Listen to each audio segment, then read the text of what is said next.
Price the Lord. Angels prayer நிகழ்ச்சிக்கு உங்களை அன்போடு வரவேற்கிறோம். இன்னைக்கு வந்து ரிபப்ளிக் 76வது குடியரசு தின விழா. ஸோ இன்னைக்கு நம்ம கிடைச்ச வசனம், தேசமே பயப்படாதே, மகிழ்ந்து களிக்கோரு, கர்த்தர் பெரிய காரியங்களை செய்வார்.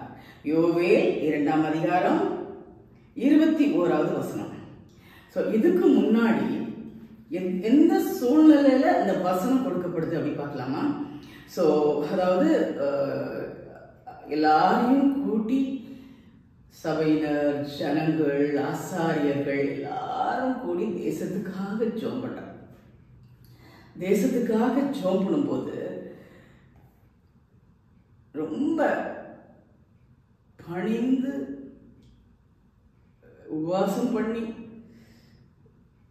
கர்த்தருடைய கிருபைக்காக தேசத்துக்காக புலம்பும் போது, ஜெபம் பண்ணும்போது கர்த்தர் கொடுத்த வார்த்தை, அப்பொழுது கர்த்தர் தமது தேசத்திற்காக வைராக்கியம் கொண்டு தமது ஜனத்தை கடாட்சிப்பார். நீங்க ஜெபம் பண்ணீங்கன்னா, தேசத்துக்காக அழுது புலம்பி ஜெபம் பண்ணீங்கன்னா, கர்த்தர் நிச்சயமா வைராக்கியம் கொண்டு அந்த தேசத்தை கடாட்சிப்பார். கர்த்தர் மறுமொழி கொடுத்து தமது ஜனத்தை நோக்கி, இதோ நான் உங்களை இனி புறஜாதிகளுக்குள்ளே நிந்தையாக வைக்காமல் உங்களுக்கு தானியத்தையும் திராட்சரசத்தையும் எண்ணெயையும் கொடுத்தேன், நீங்கள் அதிலே திருப்தியாவீர்கள். தேசமே பயப்படாதே, மகிழ்ந்து களிக்கூறு, கர்த்தர் பெரிய காரியங்களை செய்வார்.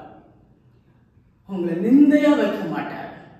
தேசம் இருக்கட்டும், உங்க வாழ்க்கையில உங்க எதிரிகள் முன்னாடி உங்களை நிந்தையா வைக்க மாட்டார். அவங்க உங்களை பார்த்து, என்ன இருக்கு இவளுக்கு, கடவுளை தேடுறாளே, அந்த மாதிரி சொல்ற அளவுக்கு உங்களை வைக்க மாட்டார். புறஜாதிகளுக்குள்ள உங்களை மகிமையாக வைப்பார். மற்ற நாடுகளுக்குள்ள உங்க தேசத்தை மகிமையாக வைப்பார். ஏன்னா ஜெபம் பண்ணீங்க, மனம் கசந்து அழுது புலம்பி தேசத்துக்காக ஜெபம் பண்ணனால கர்த்தர் சொல்றாரு, உங்க தேசத்துக்காக வைராக்கியம் கொள்வேன், உங்களுக்காக நான் வைராக்கியம் கொள்வேன், உங்க குடும்பத்தினருக்காக நான் வைராக்கியம் கொள்வேன். மற்றவர்களுக்கு நிந்தையா நான் வைக்க மாட்டேன். மற்றவர்கள் உங்களை இழிவா பேசுற மாதிரி நம்ம நிலைமையில நான் வைக்க மாட்டேன். மற்றவர்கள் உங்களுக்கு எதிரா சூழ்ச்சி பண்ற மாதிரி நான் வைக்க மாட்டேன். உங்களை அவங்களுக்குள்ள பெரிய லெவல்ல உங்களை வைப்பார். உங்களுக்கு புசிக்க உங்களுக்கு தானியத்தை கொடுத்து, திராட்சத்தை கொடுத்து, எண்ணெயை கொடுத்து, நீங்கள் நல்ல திருப்தி ஆவீர்கள். மற்றவர்களுக்கு முன்னாடி நீங்க என்னெல்லாம் ஃபீல் பண்றீங்களோ, அவங்க உங்களை தரக்குறைவா பேசுறதுக்கு எது காரணமா இருக்கோ அந்த காரணத்தை விளக்குவார். உங்களை ஆசீர்வதிப்பார். தேசத்தை ஆசீர்வதிப்பார். அந்த குடியரசு தின விழாவில் நம்முடைய இந்தியாவை கர்த்தர் ஆசீர்வதிப்பார். பயப்படாதீங்க, உங்க வாழ்க்கைக்காக பயப்படாதீங்க, உங்க குடும்பத்துக்காக பயப்படாதீங்க. என்ன சொல்லிருக்கு? மகிழ்ந்து களிக்கூறுங்கள். அவ்வளவுதான், மகிழ்ந்து களிக்கூறுங்கள். பிகாஸ் நமக்கு கர்த்தர் இருக்கிறாரே.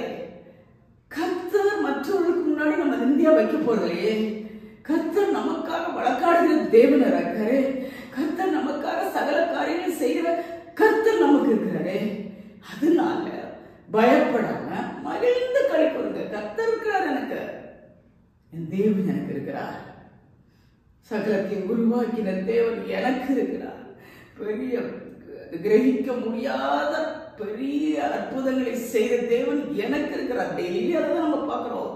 மறுபடியும் மறுபடியும் சொல்றார், பயப்படாதீங்க, கர்த்தர் உங்களோட இருக்கிறதுனால நீங்க மகிழ்ந்து களிக்கூறுங்கள்.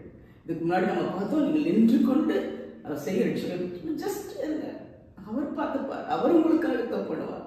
மறுபடியும் மறுபடியும் மறுபடியும் நம்ம வசனத்தை கொடுத்து நம்ம தேற்றாரு. நம்முடைய தேசத்துக்காக இன்னைக்கு ஜெபம் பண்ணும்போது, தேசம் பயப்பட வேண்டாம், மகிழ்ந்து களிக்கூறுங்கள், கர்த்தர் பெரிய காரியங்களை செய்வார். உங்க வாழ்க்கையிலும் கர்த்தர் பெரிய காரியங்களை செய்ய போகிறார். பயப்படாதீங்க, எதை குறித்தும் பயப்படாதீங்க, மகிழ்ந்து களிக்கூறுங்க. நம்முடைய வாழ்விலும் தேசத்திலும் கர்த்தர் பெரிய காரியங்களை செய்யும்படியாக சொல்லுவோமா?